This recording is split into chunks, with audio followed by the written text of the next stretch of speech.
Hello बच्चों, class 5वीं में सामाजिक ज्ञान के अंतर्गत आज का हमारा विषय है जलवायु।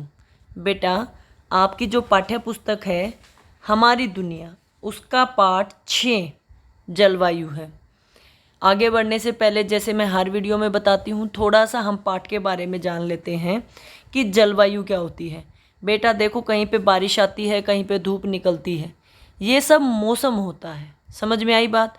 लेकिन वहाँ पे नमी है, गर्मी है, ठंडी है, ठीक है, वो सब वहाँ की जलवायु पे निर्भर करता है। मतलब कोई जगह कैसी है, ये वहाँ की जलवायु पे निर्भर करता है। वहाँ का जो मौसम भी बदलता है वो किस पर निर्भर करता है? जलवायु पर। जलवायु मनुष्य के रहन सहन पर भी असर डालती है। जैसे घरों में हम रहते हैं, जैसे कपड़े पहनते हैं, जैसा खाना खाते हैं, उन सब से जलवायु प्रभावित होती है। जहाँ पे बेटा धूप गर्मी होगी वहाँ पे सूती कपड़े पहनेंगे, ठीक है। जहाँ पे ठंड होगी वहाँ पे घर भी उसी तरह के बनते हैं। जैसे हिमाचल प्रदेश के लोग लकड़ी और पत्थर से बने घरों में रहते हैं, जिनकी छतें ढालू होती हैं, मतलब ढलवा होती हैं, झुकी हुई, ताकि उन पे बर्फ़ ना जमे, क्योंकि वहाँ पे बर्फ़ गिरती है। और अगर आप दिल्ली और हरियाणा पंजाब की बात करें, यहाँ पे पक्के मकान होते हैं, यहाँ पे इस तरह का कुछ नहीं होता। अगर आप जम्मू हिमाचल प्रदेश की बात करें तो वहाँ के घरों को बांस के खंभों पर खड़ा किया जाता है, ताकि वो नीचे जो ज़मीन गीली है उस पर ना रहे और घर खराब ना हो, ठीक है। कपड़े भी हम मौसम के अनुसार पहनते हैं। तमिलनाडु व केरल व दक्षिण के लोग सूती कपड़े पहनते हैं, क्योंकि वहाँ पे गर्मी होती है। हमारे उत्तर भारत में कभी गर्मी होती, कभी सर्दी होती है। अगर आप कभी भी बॉम्बे गए हो तो वहाँ पे हमेशा एक जैसा मौसम रहता है। समझ में आई बात? ठीक है। जलवायु पर कौन कौन से कारक असर डालते हैं? एक तो बेटा सूर्य से दूरी। जो हमने पीछे पढ़ा था ना कि हमारा जो पृथ्वी है वो उस पर एक भूमध्य रेखा है जो पृथ्वी को 2 भागों में बांटती है, जो हमारी काल्पनिक रेखा है। अगर आप उसकी बात करें बेटा, तो जो सूरज की किरणें जहाँ पे धरती पे सीधी पड़ेंगी वो जगह गर्म होएगी, जहाँ पे रुक रुक के आएंगी वो जगह गर्म कम होगी। समझ में आई मेरी बात? कि जहाँ पे धूप सीधी पड़ेगी वहाँ पे गर्मी ज़्यादा होगी, ठीक है। जहाँ पे धूप सीधी नहीं पड़ेगी वहाँ पे गर्मी कम होगी। इसके अलावा बेटा जलवायु को क्या प्रभावित करता है? समुद्र से दूरी। जो स्थान समुद्र से जितना दूर होगा वो उतना अधिक ठंडा होगा, ठीक है। पानी अपनी नज़दीकी वाली भूमि को ठंडा रखता है, और इसीलिए समुद्र के नज़दीक जो क्षेत्र होते हैं वहाँ पे ज़्यादा गर्मी नहीं होती। समझ में आई बात? जो समुद्र से दूर होते हैं वहाँ पे गर्मी होती है, समुद्र के पास वाले इलाकों में ठंडक होती है। दूसरा बेटा स्थान की ऊंचाई, मतलब कोई जगह कहाँ पर है। अब वो अगर ऊंचाई पर होगी तो वहाँ पर गर्मी होगी, और जो निचाई पर होंगे जैसे पर्वतीय इलाके वहाँ पे ठंडक रहती है। समझ में आई बात?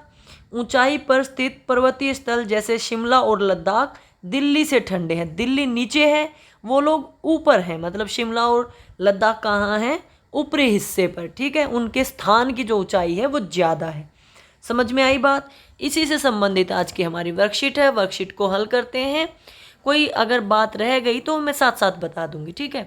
पहला प्रश्न आपका, जलवायु को प्रभावित करने वाले 3 कारक। देखो अभी मैंने बताया, एक तो हमारी सूरज की किरणें, दूसरा मैंने बताया समुद्र से दूरी, और तीसरा मैंने बताया स्थान की ऊंचाई। जिस जगह पे जो स्थान होगा उसकी ऊंचाई पे भी निर्भर करेगा। ये तीनों पॉइंट लिख देंगे, ठीक है। देखिए मैंने तीनों पॉइंटों को लिख दिया है। किस स्थान की जलवायु पर पृथ्वी पर पड़ने वाली सूरज की किरणें, समुद्र से दूरी, उस स्थान की ऊंचाई प्रभावित करती है जलवायु को, ठीक है। आगे खालिस्तान। केरल की जलवायु कैसी? अब केरल देखो मैंने बताया था सूती कपड़े पहनते हैं, तो वहाँ की जलवायु कैसी होगी बेटा? उष्ण यानी गर्म। भारत की 6 ऋतुओं में सबसे अच्छी या श्रेष्ठ ऋतु कौन सी बेटा? वसंत ऋतु, क्योंकि इसको वसंत को ऋतुराज भी कहा जाता है।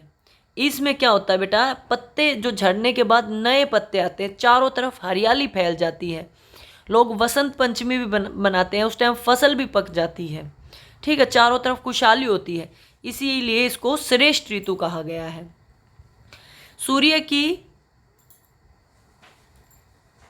सूर्य की किरणें सीधी पड़ने के कारण ग्रीष्म ऋतु में तापमान बताओ। अब सूर्य की किरणें सीधी पड़ेंगी तो मैंने बताया था तापमान क्या होगा? घटेगा कि बढ़ेगा? बढ़ जाएगा, ठीक है। डैश ऋतु में मानसून वापस लौटता है। एक तो बेटा मानसून आता है जैसे अभी दिल्ली में मानसून आया हुआ ना, हम अब सब जगह बारिश हो रही है, लेकिन एक बार मानसून चला भी जाएगा और ये फिर वापस आएगा। वापस का मतलब है उस टाइम बारिश बहुत कम होती है। और वो कौन सी होती है बेटा? शरद ऋतु। सर्दी से पहले आती है शरद ऋतु। जब अक्टूबर नवंबर के महीने होते हैं ना बेटा, तब आती है शरद ऋतु। तब एक बार फिर थोड़ी सी हल्की फुल्की बारिश आती है, तब मानसून वापस लौटता है। ठीक है।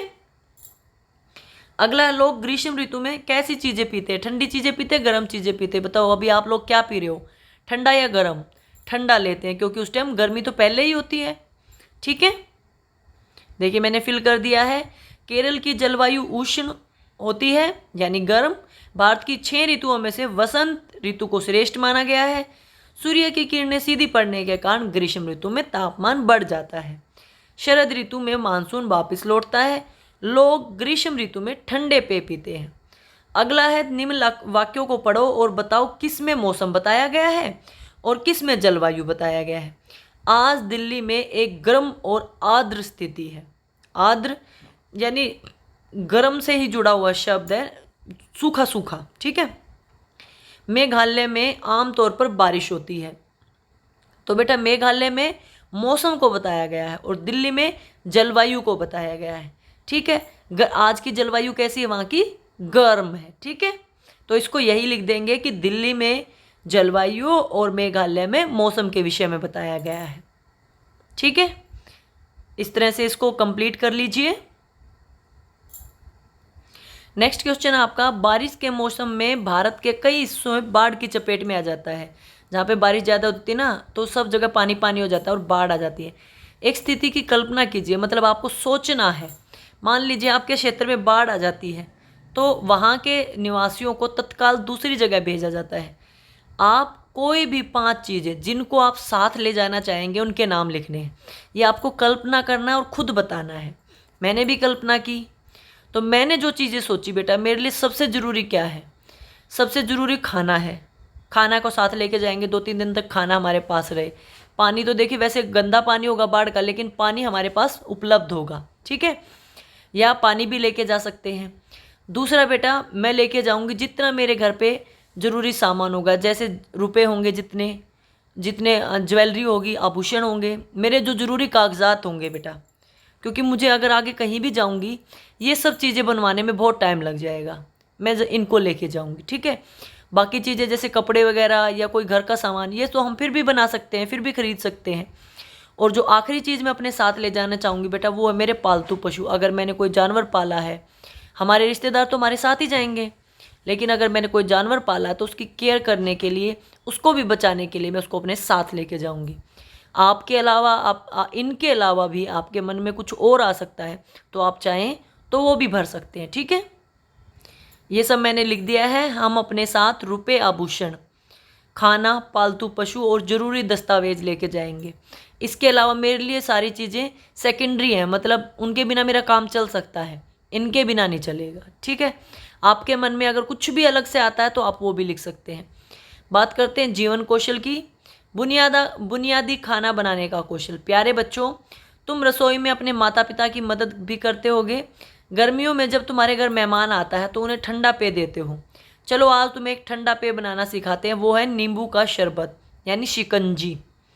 क्या क्या चाहिए आपको? नींबू, चीनी 3 चम्मच, 2 गिलास पानी, बर्फ़ के टुकड़े। ठीक है, सबसे पहले नींबू को 2 टुकड़ों में काटकर बीज निकाल लो। एक बड़े बर्तन में पानी, चीनी, नींबू को निचोड़कर उसका रस मिला लो। इसे तब तक चलाएं जब तक चीनी घुल ना जाए। लीजिए, तैयार है नींबू का शरबत। 2 गिलास में शरबत डालकर बर्फ़ के टुकड़े डाल दीजिए। स्वादानुसार अगर आपका मन करे तो आप इसमें थोड़ा सा नमक भी मिला सकते हैं। काला नमक मिलाएंगे तो स्वाद और भी बढ़ जाएगा। चाहे तो इसमें और चीज़ें भी मिला सकते हैं, जैसे आप काली मिर्च मिला सकते हैं, भुना हुआ जीरा मिला सकते हैं, पुदीना मिला सकते हैं। ठीक है, उनसे भी स्वाद बढ़ जाता है। रसोई की ध्यान रखने योग्य बातें। सब्जियों और फलों को काटने से पहले अच्छी तरह धोना है। गर्म बर्तनों को सूखे कपड़े से ही पकड़ना चाहिए, नहीं तो हाथ जल जाएंगे। सब्जी काटते समय चाकू का प्रयोग ध्यान से करना है। यदि गैस रिस रही हो, मतलब बदबू आ रही हो आपको गैस की, तो सारी खिड़की दरवाजे खोल देना और बिजली का कोई भी स्विच चालू नहीं करना है। इस बात का ध्यान रखना आपको। ठीक है। आप जहाँ बैठकर खाना खाते हैं वह जगह हमेशा साफ रखो ताकि वहाँ पे गंदगी ना हो, खाने का मन करे। खाने की वस्तुओं को हमेशा ढक कर रखना चाहिए, ठीक है। ये सारी बातें थी आपकी सफाई से संबंधित। और आज हमने साथ साथ सीखा नींबू शिकंजी बनाना, नींबू का शरबत बनाना। अब बात करते हैं संस्कारशाला की। हम अपने विचारों के वशीभूत हैं। अगर हम अपनी सोच नहीं बदल सकते तो हम कुछ भी नहीं बदल सकते। कहने का मतलब ये है बेटा, विचारों को बदलिए, अच्छा सोचिए, अच्छे बनिए। अगर आप गलत सोचोगे तो आप दुनिया को क्या बदलोगे, आपकी सोच गलत है, ठीक है। तो अपनी सोच बदलो, जो अच्छी बातें हैं उन्हें अपनाओ, दूसरे खुद ब खुद बदल जाएंगे। अपने में बदलाव करो, दूसरों से उम्मीद मत रखो। खाना क्या है, पीले रंग की चीज़ें, केला, आम, पीली दाल वगैरह। परिवार के साथ क्या खेलना है, टिक टैक टो, चिड़िया उड़, कोई भी खेल, ठीक है। गतिविधि क्या है, पौधों को पानी देना है। दैनिक दिनचर्या वही है, इस पर कोई चर्चा नहीं करूँगी। आखिरी पॉइंट जरूर रिपीट करूँगी, अपना गृह कार्य समय पे पूरा करें। समझ आ गई बात, अपना गृह कार्य समय पर पूरा करो, ठीक है। आज के लिए बस इतना ही।